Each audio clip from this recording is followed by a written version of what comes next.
Welcome to today's update to New Brunswickers on tariffs. Bon après-midi à tous et Good afternoon, everyone, and welcome to the tariffs news for New Brunswickers.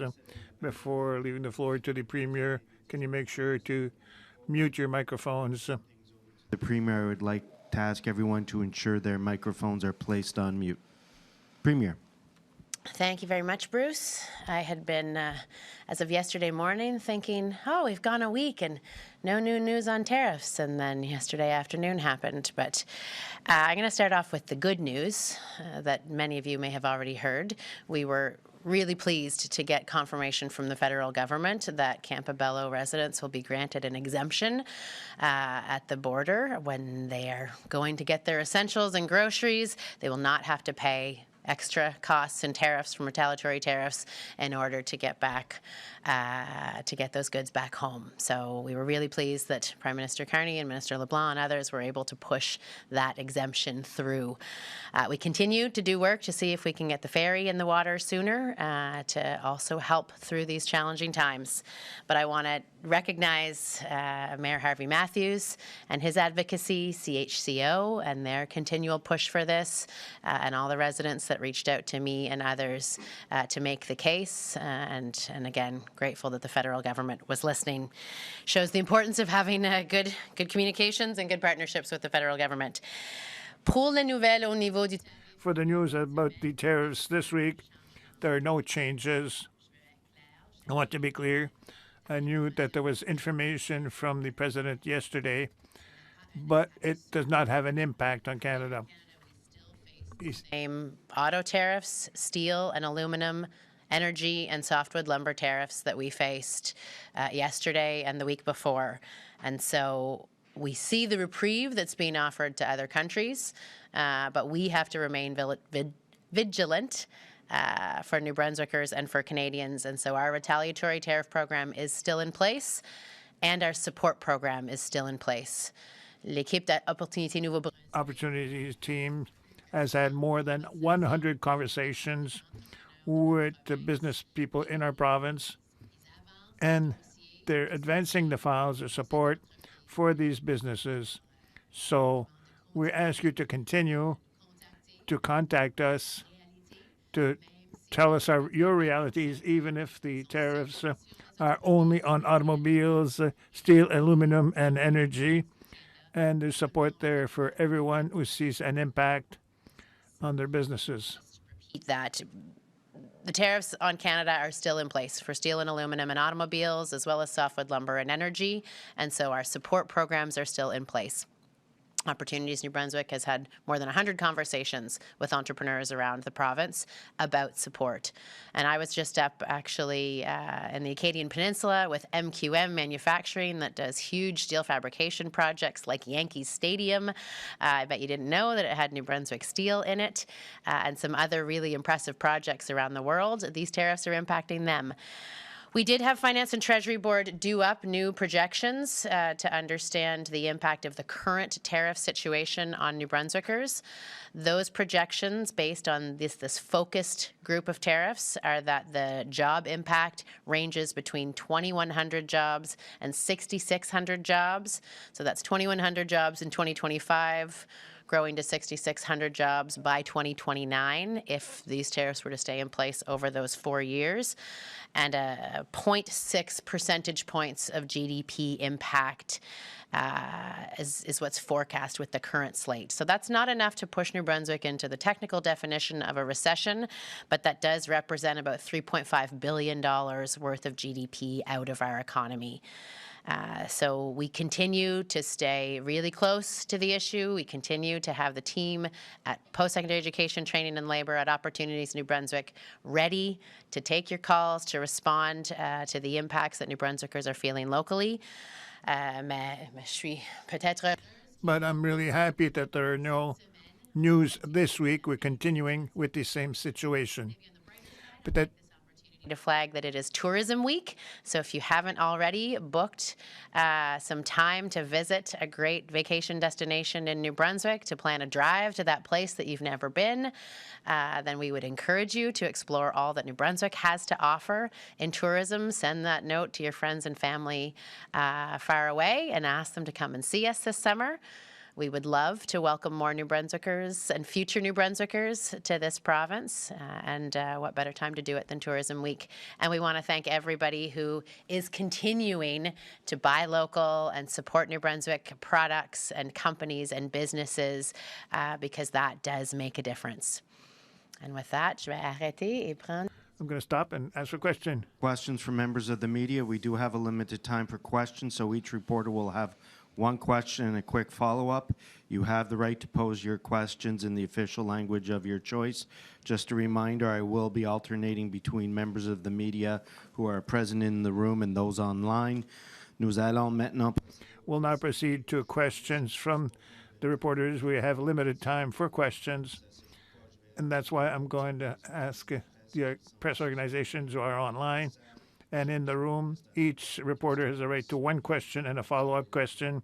You have the right to ask your questions in the official language of your choice. Andrew Waugh. Hey, Premier. Just first of all, I'd like to get your thoughts on this lawsuit that's been launched against Vitalite. I suspect you guys felt like something was coming because you've introduced this legislation to prevent lawsuits from going ahead regarding the CHL contract, but the company's gone ahead and done it anyway. So where do we stand, and what does this potentially mean for taxpayers? Well, the timing certainly was interesting, that we tabled legislation and then their lawsuit landed. And so we have long felt an issue with the contract with CHL, and there's a process to go through, both a legislative process and a legal process, but we are going to fight to defend New Brunswickers' interests against a bad contract. And as a follow-up, I did ask you in January about whether or not your government would call a public inquiry into the travel noise contracts, which you did call for in opposition. At the time, you said, well, hey, we just got in office. It's not in my top 10 list. We're a few months removed from that, so can we get a definitive answer now as to whether there will be a public inquiry into these contracts? At this point, we don't have a plan for a public inquiry. We are trying to fix the issue that was created by the bad contract with CHL and get access to the information we need and make the changes we need to get out of that contract and make sure that New Brunswick nurses have the opportunities to practice here, that New Brunswickers are getting the service they deserve at a fair and competitive price and under fair and competitive terms. And so we're trying to move forward to make sure that something like CHL doesn't happen again, but that we also get to the bottom of why it happened. So that work is being done, not under the structure of a formal public inquiry. Thank you. Okay. Je peux répéter. I can repeat in French. There's no plan at the present time for a public inquiry for CHL. It was interesting that the day after, for our bill and present our bill in the legislature, and after that, CHL decided to file a lawsuit. File a lawsuit as a way to try to defend themselves or to avoid actions that we're doing at the legislature. And we're going to defend the interests of New Brunswickers with a contract that was not in our interest. So we're going to defend ourselves in their lawsuit, and we're going to continue with our plan at the Legislative Assembly. Thank you.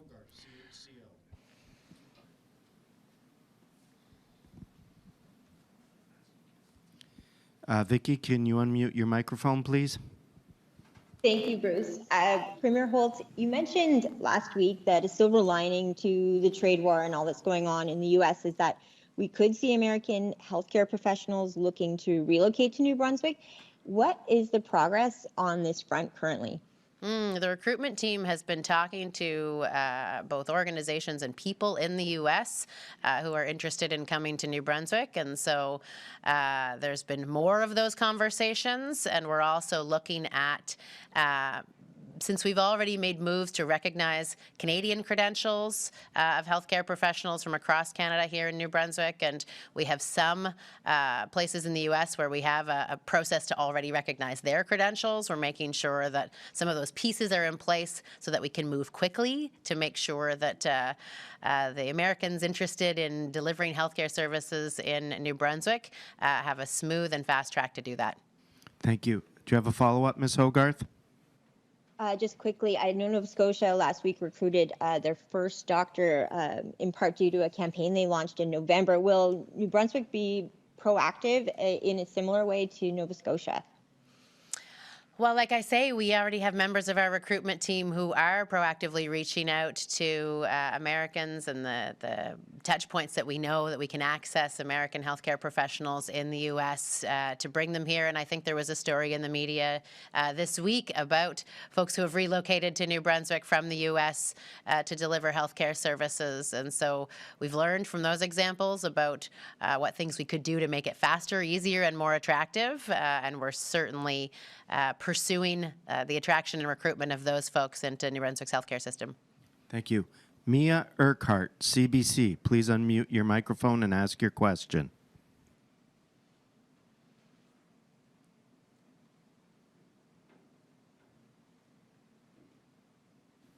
Mia, could you unmute your microphone, please, and ask your question? Well, Mia is having technical issues. Johnny James, You Global. having technical issues too, Mike? Hi, Premier. I just wanted to ask a kind of a follow-up of different things as far as the tariffs go, with things kind of staying pretty static as far as your response to this. What about breaking down interprovincial trade barriers? What's the progress on that?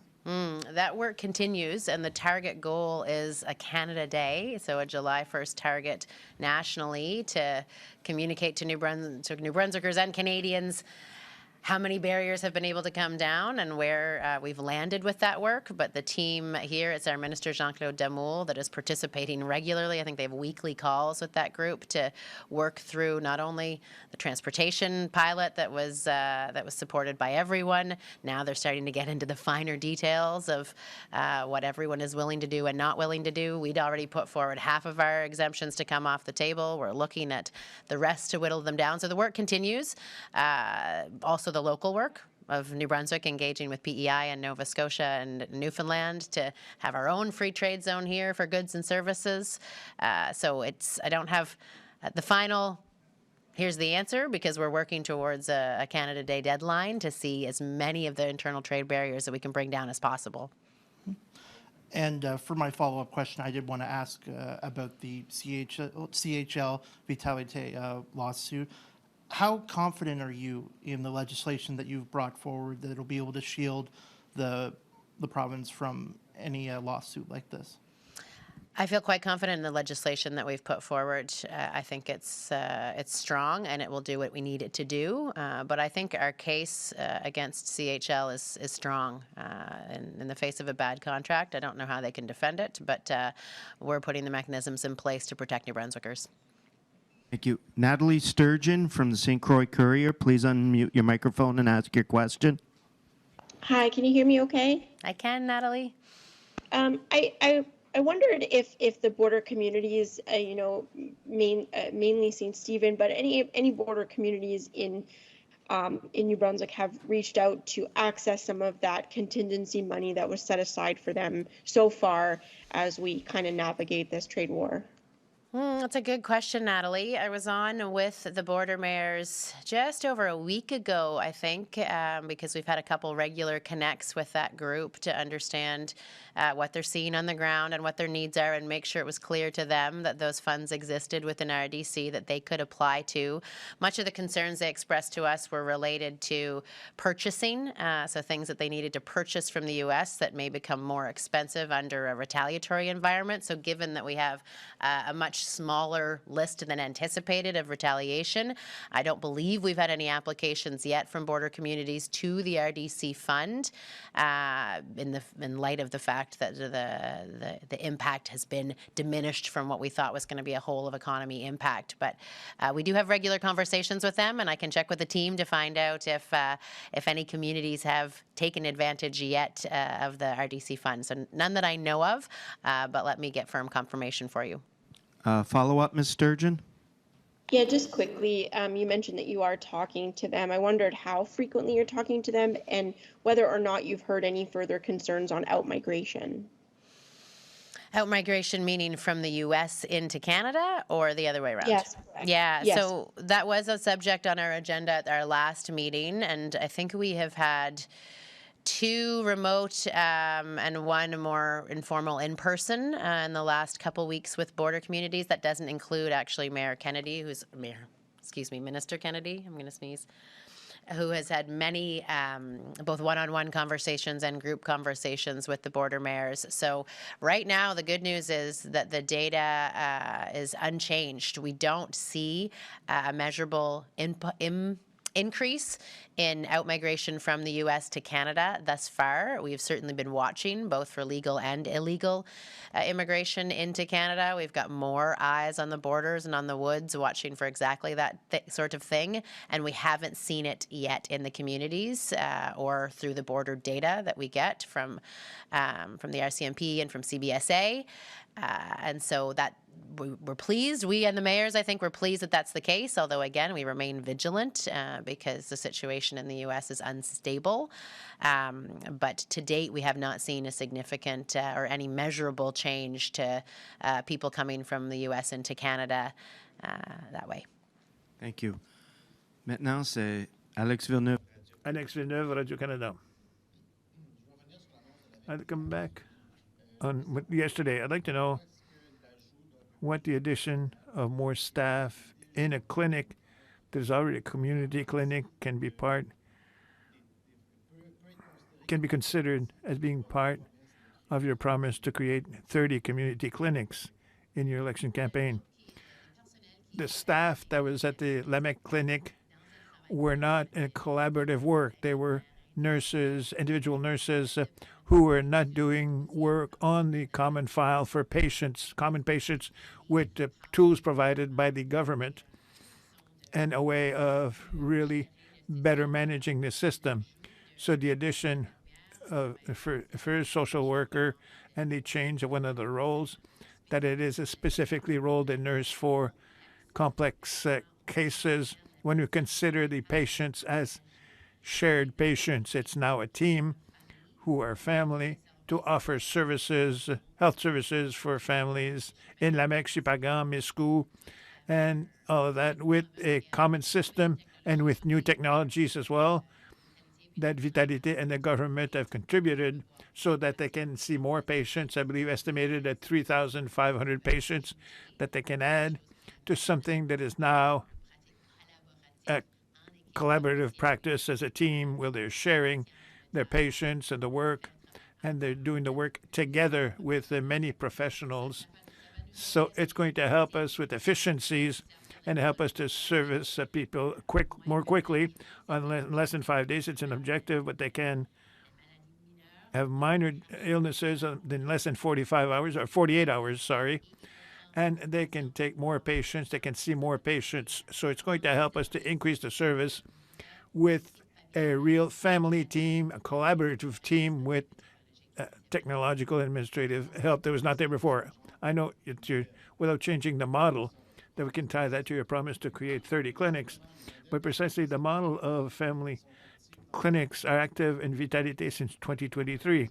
There's even 25 that are in place. It started under the Higgs government. So I'd like to find out why the addition of a clinic, of a model that was already in the process for a few years, can be part of your promise to create 30 community clinics. Because we saw that what the Higgs government was trying to do, they weren't doing it with urgency. They made a promise of 4 collaborative clinics, and their definition was a very limited definition. It was nurses and doctors, and they had no addition for administration, no technology addition. And we saw that there was no results because it took more than 4 years since they made a promise of a clinic that have not even opened one. So we changed the definition, and the words might be the same: a clinic, family team, collaborative team, a community, a clinic. But what we want is that many New Brunswickers should receive, or they're fixed to a clinic, attached to a clinic. So for us, that is the objective. We're going to decrease the number of 180,000 New Brunswickers who do not have access. We want their access to be tied to a team, not to one person, not people who are separated. So we changed the definition. What it means, a team, family care team, formally, is different than what it means today, because there's a sharing of files and patients. If a doctor leaves, there's somebody else who's going to take it up. They're going to receive their support from the government, and there's going to be a new remuneration plan, and the results are there. And we've seen it with Vitalité. They're going to start to do that work, and they've reduced the waiting list by 5,000, by 10,000, and they've asked for funding, and the government has not given it to them. They continue to work nevertheless without Higgs government support. Yes, we said we're going to change the remuneration. We're going to give you administration and give you technology.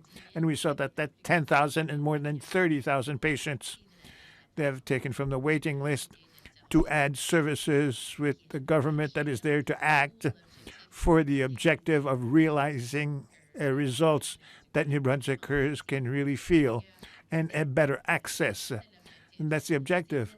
If we call them clinics and teams, if they're 10 people, 12% for me, the question is, are New Brunswickers have better access? Do more New Brunswickers have a permanent attachment to a group that's not going to leave tomorrow if the doctor retires, or if he decides to move?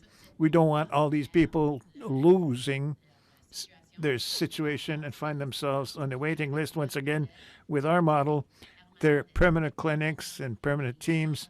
And when we're in the position we're going to be able, it's going to be a postal code. So anywhere you are in the province, you can find a clinic where they're going to service you with your data, with your information of health, yours and your families. So it is a change in the philosophy. It's a change in ways of acting, but it's a change of results, because there are going to be fewer and fewer New Brunswickers on the waiting list. And we have not seen that with the previous government.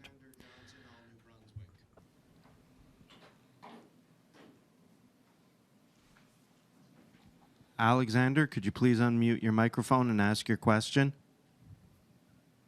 Good afternoon, Premier. I wanted to ask about the softwood lumber countervailing duties, as I guess sort of separate to the tariff conversation, but we've also heard from the U.S. that they're planning to significantly increase those later this summer and fall. I wanted to ask, what have you heard on this, both from government and industry, and is there any plans to have a response to that? Thanks for the question, Alex. The softwood lumber tariffs that the U.S. has placed on Canada, which impacts New Brunswick heavily at 14%, have been something that the government has been working to get rid of for a lot of years. And we have people that have been working on that file for us for a lot of years, and we do so in partnership with Nova Scotia and with BC, the other provinces that are similarly impacted, and with the federal government that is the one generally at the table negotiating to try to remove those tariffs for us. So that work has been ongoing. It changed in the face of Trump's tariff threats, because at one point we thought we were going to be looking at tariffs over 50% on the softwood lumber space. At this point in time, the threats remain that they will increase in the future, and some of it has been brought back to the table of renegotiating softwood under the USMCA, even though it's always gotten a bit separate treatment. Our objective remains the same, that we don't believe that those tariffs are fair or appropriate, and we want to have them removed from our softwood lumber industry. We haven't stopped doing the work of trying to achieve that objective, even if the audience in Washington has been pretty distracted from that conversation. And so we continue to fight to get rid of the tariffs that are in place and to prevent any increases to those tariffs in the future. We are, of course, in conversations with industry about what the impact of increased tariffs will be, and up until about a week ago, we had solutions within the programs that the government put in place related to a tariff package that would support the forestry industry, and we will still remain flexible and responsive should we see those softwood lumber tariffs increase later this year. Follow-up, Mr. Johnson? I just want to ask, I guess, more specifically about the tariff relief package, I guess. Like you mentioned that there'll be flexibility. Does that mean that's $160-some million aid package will be available to lumber firms, even though this is sort of part of a more long-standing dispute? Great question. There's support available to any company that comes to the government of New Brunswick now for whatever issue they're facing, just not in as focused a way as we had designed the tariff response package to address both working capital issues, the need for finding new markets to invest in productivity to support employees. But a lot of those working capital, productivity, and competition apply to companies in the forestry sector in the face of unfair tariffs from the U.S. that may increase. So the mechanisms are there, and the budget's been put aside that we may be able to redirect should we not see further tariff impacts on our economy that we can use to support new tariffs that come onto our forestry companies. Thank you both. Nick Moore, CTV. Hi, Premier. Questions also on the softwood lumber. You say you were talking to the industry to kind of get a better understanding of what the impacts might be if these new tariffs come into effect. Did you get any indication in terms of how many additional jobs might be affected here, or how much this might take out of the industry still? So when we built that forecast of the 6,000 to 10,000 jobs lost with a 25% tariff added on to a 14% softwood tariff, there were job losses in the forestry sector built into those. The current forecast that we just did of the impact of the tariffs on steel and aluminum and energy and automobiles includes the continued 14% tariff on softwood lumber, but not a net new increase on softwood lumber that we might see this summer. So we don't have an increased job impact on forestry if we remain at the current 14% softwood tariff level. But we remain in constant contact with a lot of these businesses, the folks at Natural Resources, the folks at Opportunities New Brunswick, and the team at GNB is in pretty regular contact with our woodlot owners, the folks who are making chips, the folks who are making products, to find out at any given time how we can help them get more competitive, how we can help them drive up wages and the values in their business. And so we'll remain alongside them and ready to understand the impacts of new tariffs that may come later, and to respond in a way that protects New Brunswick jobs, protects our economic activity, and strives to keep value in our economy. And just a quick follow. Wondering what conversations you've been having specifically with JDI, and specifically on ensuring that they keep their operations on this side of the border during this time. We've been hearing speculation that could change. JDI has been a participant in some of the group calls that we've done with exporters to talk about the impacts on major exporters, including other folks that have operations on both sides of the border. And they have expressed that they've been looking at inventory and where to keep it and where to process it, and trying to make those decisions based on where they thought the tariffs would land. So we've certainly received information from them about decisions that they might have had to make should we have seen the 25% tariffs land on their business. I haven't had an update in the last week from JDI about decisions that they may have made in the face of no new tariffs coming on April 2nd. But I think our next major exporters call is not scheduled for the week ahead, so we'd have to do a specific outreach to find out more. We're going to go back online and see if Mia Urquhart can unmute her microphone and ask her questions.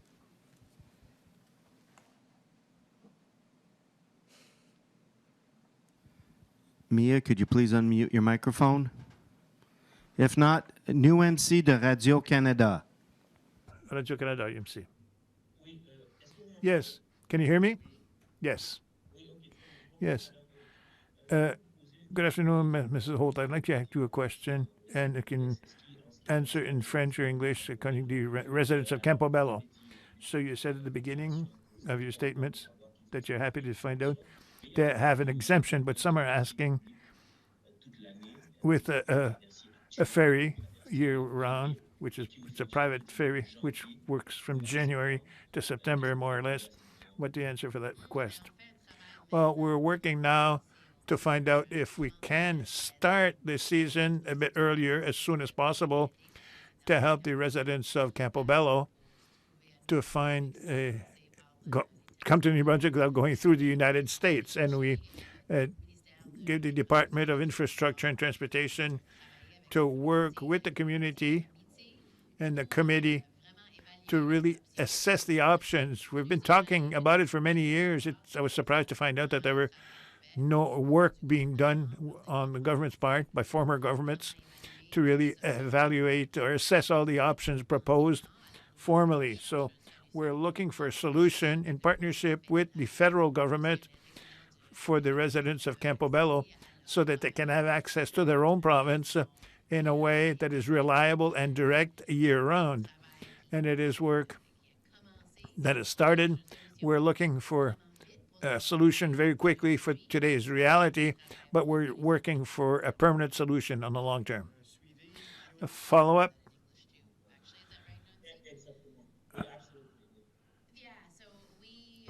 We've been talking with the mayor of Campobello, who is keen to see a temporary solution put in place, and if we could get the current ferry in the water sooner, so that folks could have access. And he specifically gives the example of some students that are scheduled to come to Campobello for sporting events and opportunities for their own students to go and participate in sporting competitions. And so having that ferry during school hours that could get them to be able to play and compete with fellow New Brunswickers, they'd love to do that as soon as possible. DTI is looking at that right now. And then we've been engaging with the mayor, with the committee for a year-round ferry, and I've directed the folks at DTI to take that work seriously and to look at all of the options of how we can make sure that these New Brunswickers have access to their province on a reliable and regular basis permanently for the long term. That's something we need to do in partnership with the federal government, and it's work that I was surprised hadn't been done in earnest under previous governments. We thought there'd be some history and records to dig into there, but DTI is starting the work now, and we're going to see what kind of solution we can put in place. La dernière question. Last question?